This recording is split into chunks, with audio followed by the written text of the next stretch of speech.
Hello guys, ayan, ngayong gabi dito sa EDSA Kamuning, Ceres Terminal. Ngayong September 16, 2024. Ayan, nakapila na naman po ang ating bus na 11746 Viking via Bacolod, Dumaguete. Via Gihulngan pala to, Gihulngan. Ayan, so ito na po ang bagong schedule ngayon ng Ceres Transport dito sa EDSA Kamuning, Ceres Terminal. So, dalawa na po ang pumipila araw-araw na bus. So, ibig sabihin, dalawa po ang umaalis na Panegros. Yan, ang first trip po, una ay yung via Kabangkalan, Bacolod, Kabangkalan, Mabinay. Alas 5 po ng umaga. Yan, sa gabi naman po ay yung via Gihulngan. Yan, Escalante, Cadiz ang daan, San Carlos. Kaya kung kayo po ay sasakay ng Pakabangkalan, ayan, agahan nyo po ang pagpunta dito sa Ceres Terminal, EDSA Kamuning. Ayan, kung hindi nyo naman abutin yung Pakabangkalan, pwede kayong magbacolod na lang. Ang pamasahe po Bacolod is 3,400. Ayan, ang daan po nito ay yung alas 8 ng gabi aalis, ang daan nito ay Cadiz, Escalante, yan, Gihulngan, tapos diretso pa rin ang Dumaguete. So lahat po ng bus na galing Maynila, Panegros ay hanggang Dumaguete lahat. Yung pang umaga at pang gabi, diretso pareho ng Dumaguete. So magkahiwalay nga lang ng dadaan ng ruta pagdating sa Bacolod. Ang pamasahe po, Bacolod 3,400. Kasama na po dyan ang mga terminal fee at pamasahe sa barko. Gihulngan at Dumaguete 3,900. Yan, kung magpapadala po kayo ng mga bagahe, magpapakargo, dalhin nyo lang po dito sa terminal. Yan, dalhin nyo lang po hanggang alas 7 ng gabi.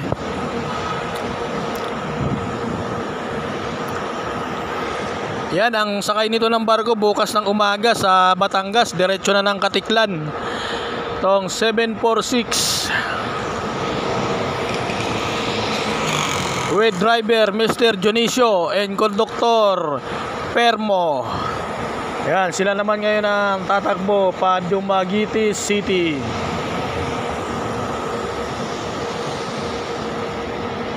Ayan, sa hindi pa nakakaalam sa location ng terminal, dito lang po ito sa EDSA Kamuning, Quezon City.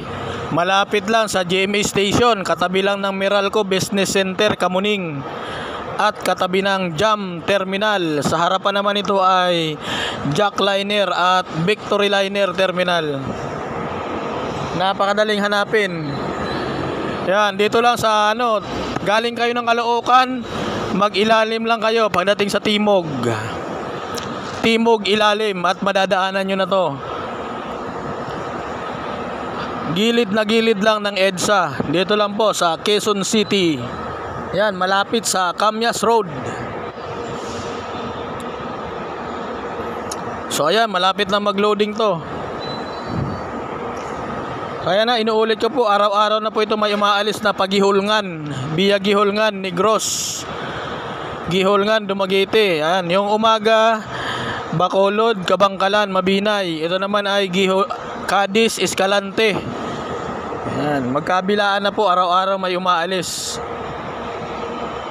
Kung pa Dumaguete ka, walang problema. Kung gusto mamili ka lang kung saan mo gusto sumakay, sa pang-umaga or sa pang-gabi. Ayan, pwede po sumakay dito kahit hindi kayo nakabooking, kahit hindi nakabook. Basta agahan nyo lang ang pagpunta. At chance passenger kayo, huwag kayong mamimili ng upuan.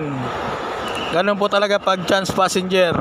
Kung gusto nyo naman makapili kayo ng upuan, magpabook kayo, punta kayo ng a day before. Ayan.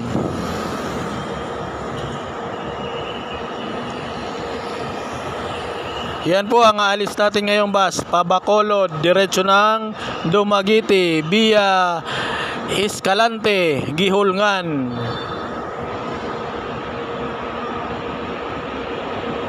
Ayan, maraming salamat po sa inyong lahat. At shout out nga pala sa aking mga katropa dyan sa Iloilo. Yan, sa lahat ng mga bumabiyahe natin mga kasamahan, ingat-ingat lang sa pagdadrive. At medyo mamasa-masa ang ating kalsada. Alerto tayo lagi at safety driving sa ating mga driver.